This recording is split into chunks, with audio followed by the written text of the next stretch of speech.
اسد الدین اویسی تمہاری تعریف کا محتاج نہیں ہے۔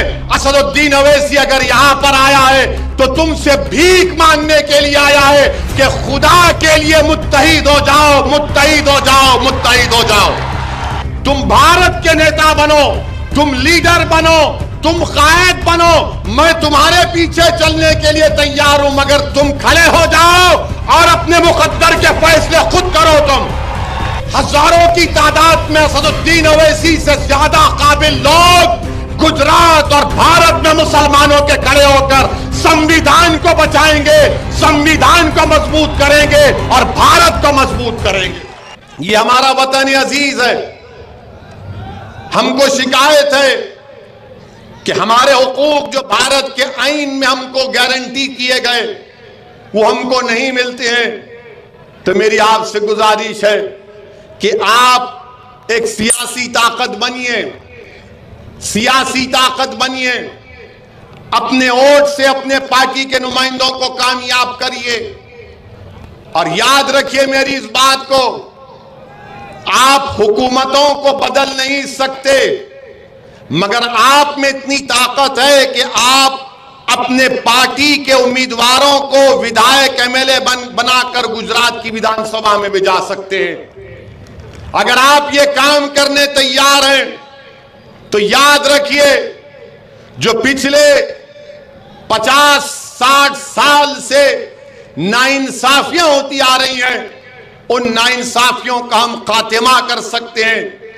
مظلوموں کو جو ان کے حق سے محروم کر دیا جا رہا ہے، ہم ان مظلوموں کو انصاف دلا سکتے ہیں۔ یاد رکھو نوجوانوں، یہ لڑائی تمہارے لیے ہم لڑ رہے ہیں۔ یاد رکھو میرے بزرگوں، یہ لڑائی ہم ان آنے والے بچوں کے مستقبل کو اچھا رکھنے کے لیے لڑ رہے ہیں۔ یاد رکھو میری عزتدار ماں اور بہنوں، جو تمہارے دل و دماغ میں اپنے نوجوان بچے اور بچیوں کے مستقبل کو لے کر تمہارے ماتھے پر بل آ جاتا ہے، اس پیشانی کی تکالیف کو دور کرنے کی لڑائی آج مجلس اتحاد المسلمین لڑ رہی ہے۔ نوجوانوں، اگر تم یہ محسوس کرتے ہو کہ میری آواز کو بھارت میں نہیں سنا جا رہا ہے، تو یاد رکھو اسد الدین اویسی کے اس الفاظ کو۔ اگر تم چاہتے ہو کہ تمہاری آواز کو سنا جائے تو اس جلسوں میں نعرے لگانے سے تمہاری آواز نہیں سنی جائے گی۔ تمہاری آواز جب تمہارا نمائندہ صابر کابلی والا ہو، شکیل سما ہو یا کوئی بھی ہو، جب آپ کی دعاؤں سے، آپ کے ووٹ سے جیت کر گجرات کی ویدھان سبھا میں جائے گا، جب وہ وہاں کھڑے ہو کر پکار کر کہے گا کہ بھوج اور کچھ میں بسنے والے غریبوں سے انصاف ہونا چاہیے، تب انصاف ہوگا۔ ورنہ یاد رکھو، صرف یہی ہوتا رہے گا کہ تم نعرے لگاؤ گے، تم واہ واہ کرو گے، اور جو تقریر کرنے والا تقریر کر کے خوش ہو کر چلا جائے گا کہ میں نے بڑا اچھا بھاشن دیا تھا، لوگوں کی واہ واہ اور داد حاصل کی۔ مگر اسد الدین اویسی تمہاری داد کا محتاج نہیں ہے، اسد الدین اویسی تمہاری تعریف کا محتاج نہیں ہے۔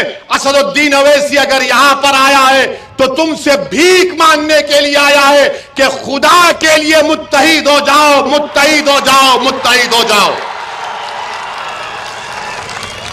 تم اگر متحد ہو جاؤ گے تو یاد رکھو ہم اپنے مسائل کا حل تلاش کر لیں گے، ورنہ اسی طرح ہم کو بھول بھلائیوں میں ہم کو پھرایا جاتا رہے گا، دل فریب باتیں کیے جائیں گے اور دھوکہ دیا جاتا رہے گا، کھلونے دے کر ہم کو بہلایا جائے گا، مگر ہمارے بنیادی مسائل کی طرف کوئی توجہ اور اس کا حل نہیں نکالے گا۔